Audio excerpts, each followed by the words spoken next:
विदेशी साजिश की खुली पोल, प्रशांत भूषण की दलीलें भी हुई फेल। सुनिए सुप्रीम कोर्ट के फैसले से पहले की इनसाइड स्टोरी। हिंडनबर्ग ने की थी अडानी को हिलाने की कोशिश, पर 12 महीने बाद सोरोस का सच वाला दावा भी निकला झूठा। विपक्ष का एजेंडा ध्वस्त। इधर आया फैसला, उधर तेलंगाना पहुंचे करण अडानी ने किया इतना बड़ा ऐलान, राहुल गांधी कभी नहीं लेंगे अब अडानी का नाम। जो लोग कहते थे कि अडानी से पीएम मोदी का खास रिश्ता है, वो सुप्रीम कोर्ट के फैसले के बाद से सदमे में हैं। हमने करीब 24 घंटे तक इंतजार किया कि राहुल अपने इससे फेवरेट मुद्दे पर कोई ट्वीट करें, लेकिन उन्होंने ऐसा कुछ नहीं किया। मनीष तिवारी ने जरूर कहा कि सेबी के अतीत को देखकर हमें ऐसा नहीं लगता कि वो 3 महीने में जांच पूरी करेंगे।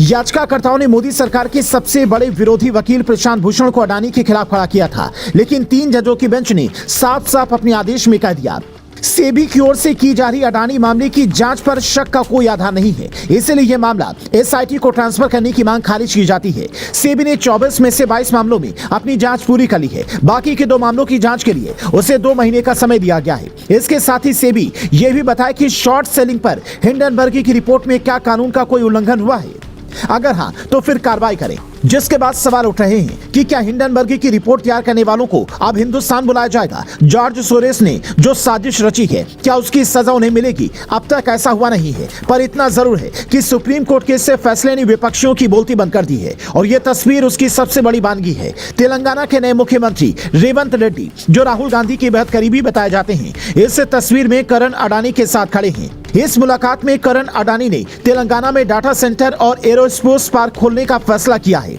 जिसमें करोड़ों का निवेश होगा। जिसका मतलब ये हुआ कि कांग्रेस भी ये समझ चुकी है कि अडानी जैसे दिग्गज बिजनेसमैन के बिना देश और राज्य का विकास संभव नहीं है। वरना जो राहुल गांधी रोज दिन में 3 बार अडानी की बुराई करते हो, वो अपनी ही पार्टी के राज में ऐसी नई डील शायद नहीं होने देते। वो अलग बात है कि गहलोत राज में भी कई ऐसी बिजनेस डील हुई हैं। अडानी फैक्ट्री सरकार देखकर नहीं, बल्कि जनता की भलाई देखकर लगाते हैं। इसलिए जब सुप्रीम कोर्ट का फैसला आया तो उन्होंने ट्वीट कर लिखा, आदरणीय सुप्रीम कोर्ट का यह फैसला दिखाता है कि सच की जीत हुई है। सत्यमेव जयते। मैं उन लोगों का आभारी हूं जो हमारे साथ खड़े हैं। भारत की विकास यात्रा में हमारा छोटा सा योगदान जारी रहेगा। जय हिंद। यानी अडानी की इन बातों को दूसरे नजरिए से देखें तो अडानी का जो विरोध कर रहे हैं वो भारत के विकास के खिलाफ खड़े हैं। इसका मतलब यह भी हुआ कि राहुल गांधी जो विरोध की राजनीति कर रहे हैं वो सिर्फ राजनीति तक ही सीमित है। इसका हकीकत से कोई लेना देना नहीं है। हकीकत यह है कि अडानी का काम और व्यवहार इतना शानदार है कि कांग्रेस के भी कई बड़े नेता उनके मुरीद हैं। साल 2023 के शुरुआत में ही चूंकि अमेरिकी एजेंसी हिंडनबर्ग ने अडानी के खिलाफ रिपोर्ट छाप दी थी, इसलिए पूरा साल अडानी के लिए टेंशन वाला रहा। लेकिन अब साल 2024 के शुरुआत से ही खुशखबरी मिलनी शुरू हो गई है, जिसके बाद गौतम अडानी ने अपने बेटे करण अडानी को बड़ी जिम्मेदारी देने का ऐलान किया है। सुप्रीम कोर्ट के फैसले के कुछ घंटे बाद ही ऐसी खबर सामने आई।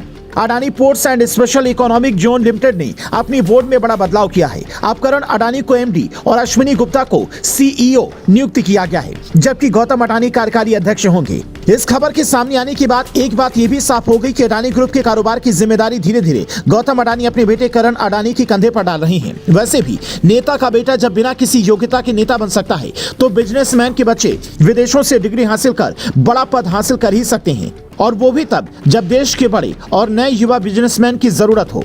अगर भारत $5 ट्रिलियन की अर्थव्यवस्था का लक्ष्य हासिल करना चाहता है, तो उसमें विपक्ष के बड़बोले नेता नहीं, बल्कि ऐसे बिजनेसमैन ही काम आएंगे। इसलिए ये आपको तय करना है कि आप किसके साथ हैं, राहुल गांधी की राजनीति के साथ या देश को आगे बढ़ाने वाले बिजनेसमैन के साथ, चाहे वो अंबानी हो या फिर अडानी। अपनी राय हमें कॉमेंट कर बताएं।